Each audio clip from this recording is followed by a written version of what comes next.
Ukraynaya məxsus pilotsuz uçuş aparatı Qazaxıstan ərazisinə düşüb. Hadisə Rusiyanın Orsk şəhəri ilə sərhəddində baş verib. Məlumata görə insident zamanı xəsarət alan olmayıb. Digər tərəfdən son həftələrdə Ukrayna pilotsuz uçuş aparatları ilə Rusiyanın enerji infrastrukturuna qarşı daha sistemli və ardıcıl zərbələr vurur. Diqqət çəkən məqam isə vurulan obyektlərin Ukrayna ilə sərhəddən uzaq məsafədə yerləşməsidir. Məsələn, Perm bölgəsində yerləşən neft infrastrukturunun hədəfə alınması göstərir ki, Ukraynanın hücumları artıq 1500 kilometr məsafəni ötür. Bu isə Kiyevin taktika dəyişməsini göstərir və müharibənin getdikcə Rusiya ərazisinə keçməsindən xəbər verir. Mövzuya dair açıqlama verən Ukrayna prezidenti Volodymyr Zelenski bildirib ki, ölkəsi Rusiyanın dərinliklərindəki hədəflərə zərbələri artıracaq.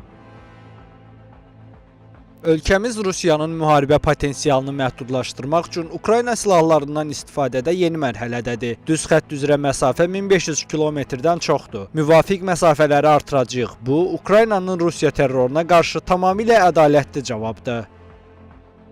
Bu hücumlarda istifadə olunan dronların istehsalında Ukraynanın ciddi irəliləyiş əldə etməsi də diqqətdən qaçmamalıdır. Bu inkişaf xüsusilə müharibə şəraitində sürətlənərək real döyüş təcrübəsi üzərində formalaşıb. Ölkənin istehsal etdiyi FPV dronlar, kəşfiyyat aparatları və uzaq məsafəli zərbə sistemləri Ukrayna ordusuna taktiki üstünlük qazandırmaqla yanaşı, antidron sistemlər kimi müdafiə texnologiyalarının da paralel inkişafına səbəb olub. Məhz bu yanaşma həm hücum, həm də müdafiə dron sistemlərinin birgə inkişafı bir sıra ölkələrin diqqətini cəlb edib və onlar Ukraynadan texniki təcrübə və əməkdaşlıq istəyiblər. Xüsusilə Avropa ölkələri Ukraynanın döyüş şəraitində sınaqdan keçmiş dron istehsalı və antidron müdafiə sistemlərini öz müdafiə sənayələrinə inteqrasiya etmək üçün müzakirələr aparır. Bununla yanaşı ABŞ və bəzi NATO üzvləri Ukraynanın elektron müharibə və dron tutma texnologiyalarından əldə etdiyi praktiki nəticələri öyrənərək birgə layihələr üzərində işləyir.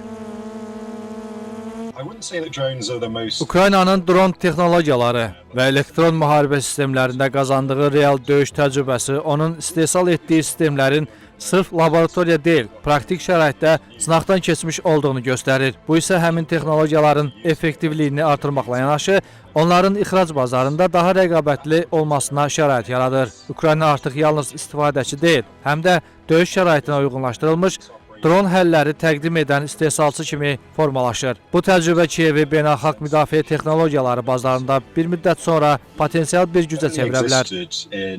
Rusiyanın Ukraynanın dron hücumlarının qarşısını tam şəkildə ala bilməməsi də qeyd olunmalı nüanslardandır. Hərbi ekspertlərin fikrincə əsas səbəblərdən biri müharibənin geniş coğrafiyaya yayılması və müdafiə sistemlərinin bütün kritik obyektləri eyni səviyyədə qorumaqda çətinlik çəkməsidir. Dronların aşağı hündürlükdə uçması və müxtəlif marşrutlarla hərəkət etməsi hava hücumundan müdafiə sistemlərinin onları vaxtında aşkar etməsini çətinləşdirir. Bununla yanaşı Ukraynanın kütləvi şəkildə ucuz dronlar istehsal etməsi Rusiya üçün asimetrik müdafiə problemi yaradır. Çünki onları vurmaq daha bahalı texnologiyadan istifadə deməkdir. Analitiklər hesab edir ki, Rusiya bu təhdidlə mübarizə üçün həm də müdafiə sistemlərini yeniləməlidir.